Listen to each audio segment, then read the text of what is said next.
কোরআনে পাকের মধ্যে আল্লাহ পাক হযরত ইয়াহিয়া আলাইহিস সালাম বলেন, হযরত ঈসা আলাইহিস সালাম বলেন, সমস্ত আম্বিয়া কিরামদেরকে সালাম দেয় নাই, কয়েকজন যারা নবী রাসূল তাদেরকে সালাম দিয়েছেন।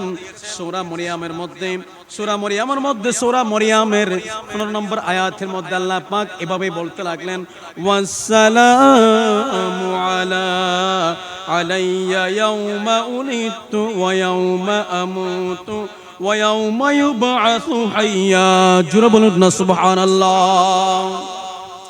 আল্লাহ পাক জাল্লা শানু সূরা মরিয়মের 15 নম্বর আয়াতের মধ্যে আল্লাহ পাক বলতে লাগলেন, ওয়াসসালামু আলাইয়া, হযরত ইয়াহিয়া আলাইহিস সালামের উপর সালাম। কেন সালাম দিলেন? আল্লাহ পাক এই জন্যই সালাম দিলেন, ইয়াউমা উলিদতু, যেই দিন হযরত ইয়াহিয়া আলাইহিস সালাম দুনিয়ার জমিনের মধ্যে তাশরীফ আনলেন, ওই দিন ঈসা হযরত ইয়াহিয়া আলাইহিস সালামের উপর সালাম। জোরে বলুন না সুবহানাল্লাহ। সালাম দিলেন আল্লাহ হযরতে ইয়াহিয়া আলাইহিস সালামের জন্মদিন, যেদিন জন্ম হয়েছে দিন। এবং আল্লাহ পাক বলতে লাগলেন, ওয়া ইয়াউমা আমুতু, যেই দিন হযরত ইয়াহিয়া আলাইহিস সালাম ইন্তেকাল করবে, ওই দিনও হযরত ইয়াহিয়া আলাইহিস সালামের উপর সালাম।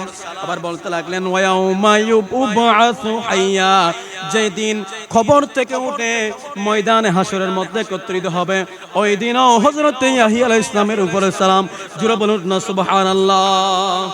এটা যে আমরা যে মিলাদ করি, নবীকে সালাম দিই, এটার বড় দলিল হচ্ছে এই দলিলগুলো সুন্নিদের অবশ্যই মনে রাখা দরকার। সূরা মরিয়মের 15 নম্বর আয়াত, জোরে বলুন না সুবহানাল্লাহ। তাহলে এ থেকে বোঝা গেল আল্লাহ সালাম দিলেন কারে? হযরতে ইয়াহিয়া আলাইহিস সালামের জন্মদিন সালাম দিলেন, এবং সালাম দিলেন যেই দিন মৃত্যুবরণ করবে সেদিন সালাম দিলেন, এবং যেই দিন খবর থেকে উঠে ময়দানে হাসরে যাবে ওই দিনও হযরত ইয়াহিয়া আলাইহিস সালামের উপর সালাম। জোরে বলুন না সুবহানাল্লাহ। শুধু তাই নয়, হযরত ঈসা আলাইহিস সালামের উপর সালাম দিলেন আল্লাহ। সূরা মরিয়মের 33 নম্বর আয়াতের মধ্যে আল্লাহ পাক বলতে লাগলেন, যে আয়াতে কারিমাটা এসেছেন হযরতে ঈসা আলাইহিস সালামের জন্মদিনেও সালাম দিয়েছেন। সেই সালামটা এভাবে যে হযরতে ঈসা আলাইহিস সালামের জন্মদিনের সালাম হচ্ছে, ওনার জন্মদিনেও সালাম, এবং ইন্তেকালের সময়ও সালাম, এবং যেই দিন কবর থেকে উঠবেন সেই দিনও সালাম। জোরে বলুন না সুবহানাল্লাহ। তাহলে আল্লাহ পাক কি করলেন? সালাম দিলেন, হযরতে ঈসা আলাইহিস সালামকে সালাম দিলেন, এবং হযরতে ইয়াহিয়া আলাইহিস সালামকে সালাম দিলেন। জোরে বলুন না সুবহানাল্লাহ। এবার আসুন ওনাদের যেই জন্মস্থান, হযরতে ঈসা আলাইহিস সালামের জন্মস্থান, যে হাদিস কানা এসেছেন নাসাই শরীফের 250 নম্বর হাদিস, সেই হাদিস কানার মধ্যে যে হাদিসের মধ্যে রয়েছেন বাইতুল্লাহ স্থানের মধ্যে নবীজি যখন মেরাজে যাচ্ছিলেন, তখন মেরাজে যাওয়ার সময় হাদিসটা এভাবে এসেছে যে নবীজিকে জিবরাইল আমিন বলতে লাগলেন যে বাইতুল্লাহ স্থানের মধ্যে নামার জন্য বলেছেন। জোরে বলুন না সুবহানাল্লাহ। তাহলে নবীজি কি করলেন?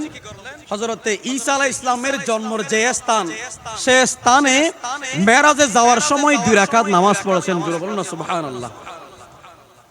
কয় রাকাত নামাজ পড়েছেন? আমাদের নবীর জন্মস্থান আছে কিনা? আমরা সেখানে যাওয়ার সুযোগ আছে? সেটা সেই জায়গার স্থানটা এভাবেই সূরা যে মরিয়মের 33 নম্বর আয়াতের মধ্যে, ওয়াসসালামু আলাইয়া ইয়াউমা উলিদতু ওয়া ইয়াউমা আমুতু ওয়া ইয়াউমা উবআসু হাইয়া, হযরত ঈসা আলাইহিস সালামের জন্ম, মৃত্যু এবং যেদিন খবর থেকে উঠিতে হবে সেই দিন আল্লাহ সালাম দিয়েছেন। জোরে বলুন না সুবহানাল্লাহ। এভাবে যদি সালাম দেয়, আমাদের নবীর জন্মদিন আমাদের সালাতু সালাম দেওয়ার দরকার আছে নি? মিলাদ শরীফ করার দরকার আছে নি? মাহফিল করার দরকার আছে কিনা? এবং যদি ঈসা আলাইহিস সালামের জন্মস্থান বাইতুল্লাহমে যদি আমার নবী কি করে নামাজ পড়ে, সেখানে যদি বরকত থাকে, আর আমাদের নবীর যেই জন্মস্থান সেই জন্মস্থান 500 বছর পর্যন্ত উম্মতে মুহাম্মদীরা সেখানে গিয়ে নামাজ পড়েছেন এবং সুমা দিয়েছেন, দোয়া করেছেন এবং তাদের উপর বরকত হয়েছে। কিন্তু সৌদি সরকার, নজদি সরকার যখন 1200 বছর পরে যখন এসেছেন 1925 সালে, 1926 সালে আসার পরে যে বাদশা ছিল, ওই বাদশা আব্দুল আজিজ, ওই বাদশা যে আম্মাজান, ওই যে আমার নবীর জন্মস্থানকে মিনার বানিয়েছিলেন এবং মসজিদ বানিয়ে দিয়েছিলেন, মসজিদের উপর মিনার বানিয়ে দিয়েছিলেন। জুড়ে বলুন না সুবহানাল্লাহ। যখন 1925 এবং 26 সালে মক্কার জমিন থেকে সমস্ত মাজার ভেঙে ফেলা হচ্ছে এবং মদিনার জমিন থেকে সমস্ত মাজার ভেঙে ফেলা হচ্ছে, ঠিক সেরকম আমার নবীর যেখানে জন্ম হয়েছেন ওই জন্মের স্থানও ভেঙে ফেলেছেন। জুড়ে বলুন না নাউজুবিল্লাহ।